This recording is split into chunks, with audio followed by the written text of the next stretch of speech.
Murder in the morning from the Hidden Killers podcast. Remember the name Carlee Russell? This was like she had her moment of fame. I don't know how far back was this? Last summer?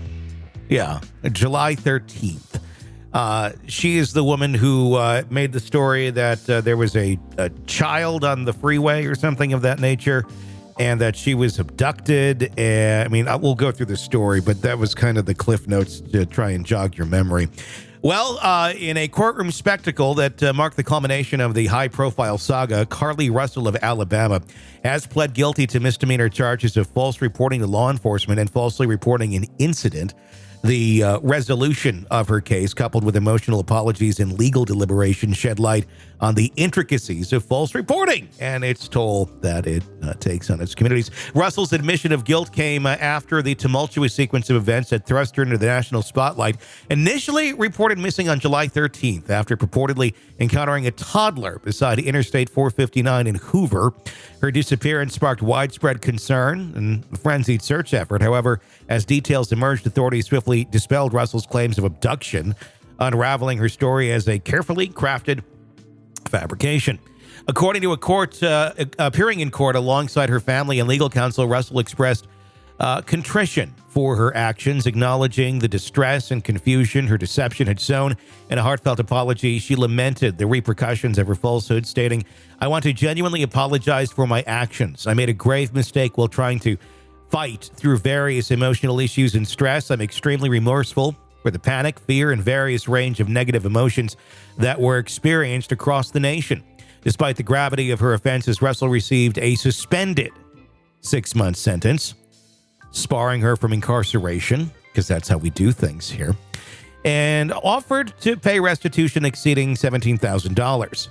Jefferson County Circuit Judge David Carpenter, while acknowledging the disruption caused by Russell's hoax, deemed imprisonment an inefficient recourse, deeming it a waste of resources for misdemeanor charges.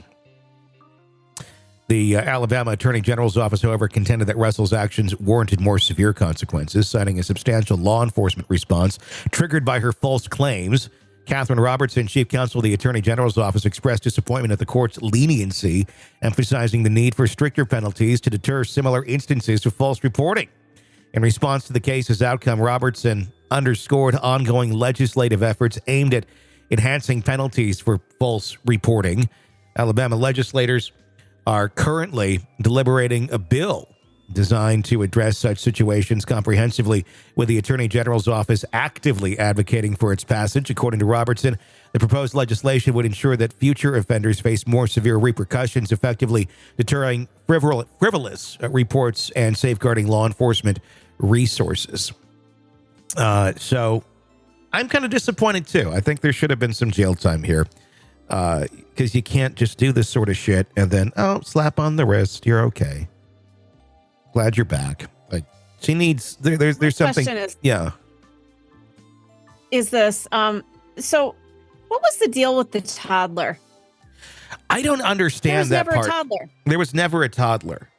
And I don't quite understand how toddler and abduction tie together in any of this. Yeah, that's where my disconnect is, because it's one thing to say, I've been abducted. Oh my God, somebody had me, blah, blah, blah. But then there's this weirdness of a toddler that was roaming down the street, but there never was. Well, so now you've got a community that's not only concerned about, well, she's been abducted, but now there's this missing toddler that was wandering in the street. What? Mm-hmm. What are you on? And that's the fun part, because I think the answer to that question in so many cases is nothing. She's just high on life. And that's the answer. There's like, it's so much easier when it's like, and drugs were involved, and she was smoking meth, and she was on bath salts, you're right. or whatever the fuck it was. Like, oh, okay, that makes sense. When it's just like nothing, she's on nothing. This is just, her out for a day. Just treating life like it's a simulation and can kind of do whatever she wants, and there'll be no consequences. You just end up back at, the hospital, then you get to play the game again. It's like Grand Theft Auto, kind of. It's like, you did all this, and you go right back. You can try again. Try again. You got 2 more lives left. You want to see what happens? Well, and the $17,000 she has to pay, so she's probably on like a payment plan for 3 years or something like that. Now I'm going to guess it's probably more like a payment plan for like 40 years, and she'll, be paying like $30 a month, like a cell phone bill, and that's how they'll work that shit out, and really it won't really impact her at all. And all the people that she drug through hell as doing this, and it's just no consequences or being held accountable for one's actions. And that's why we live in America. That's why we live in the world we live in today. That's why we are in the situations we are in today, because nobody's held accountable, and people that can't handle any sort of accountability do things like this. And they just keep upping the ante, and people stop confronting them too, because they don't want to face the wrath of confronting somebody over something stupid. And so that just keeps upping and upping and upping and up until you do something insane like this. Get onto the highway, do something horrible. Then, oh gosh, the parallels.